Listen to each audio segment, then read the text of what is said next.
আসসালামু আলাইকুম। সবাই কেমন আছেন? আজকে আমরা আসলাম মালয়েশিয়া কুয়ালালামপুরে মারডেকা মাঠে। আমরা ঘুরতে আসছিলাম, ছুটির দিন আজ রবিবার। তো একটু ভিডিও করলাম এখানে।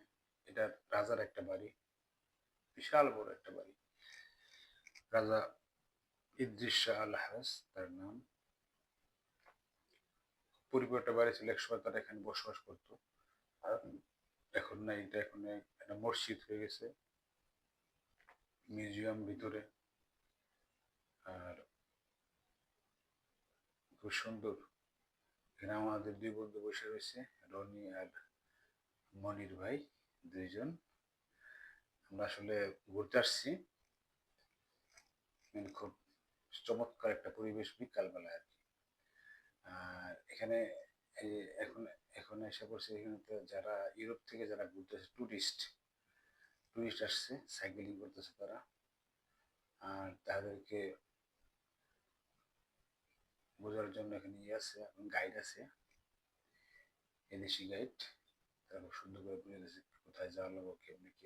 আসলে আইন ফান খুবই সুন্দর, মানুষ কোনো ডিস্টার্ব করে না এখানে কারো কেউ। খুব ভালো পরিবেশ। অনেকেই এখানে ঘুরতে আসে। আপনারা ঘুরতে আসলে আসতে পারেন। মালয়েশিয়া খুব চমৎকার একটা কান্ট্রি। কোনো গ্যাঞ্জাম নাই, কারো ডিস্টার্ব কেউ করবে না। ওরা সহযোগিতা করে খুব, মানুষকে হেল্পফুল। এখানে মাঠ, মাঠে এই সাইডে আবার কিছু মালয়েশিয়ান কিছু মেয়েরা আছে, তারা আবার খেলতেছে। এটা আসলে একটা বাচ্চাদের খেলা, অনুষ্ঠানে দিয়ে বাচ্চারা খেলে, বড় মেয়েরাও খেলতেছে এখানে। বড় মেয়েরাও খেলতেছে, বাচ্চা নিয়ে হাঁটতেছে। এইটা মূলত রাজার বাড়ি, রাজা ইদ্রিস শাহ আল হার্স। নতুন সংস্কার করতেছে এখন। কিছু অনেক পুরান হয়ে গেছিল, রং করতেছে, টাইলস লাগাইছে, উপরে টালি লাগাইছে। তারপর এখন কমপ্লিট হয় নাই কেন।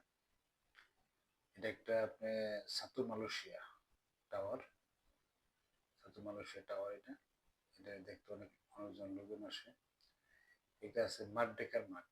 মারডেকার মাঠের উপরে যে ফ্ল্যাগ, মালয়েশিয়ান ফ্ল্যাগ, অনেক উঁচা মোটামুটি।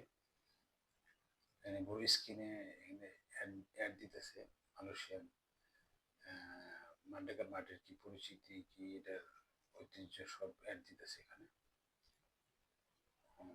এখানে এই তাদেরকে আবার ব্রিফিং করতেছে।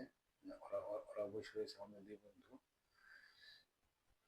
এটা একটা বাড়ি, এই সাইডে, এই সাইডে একটা বাড়ি। এদিকে আবার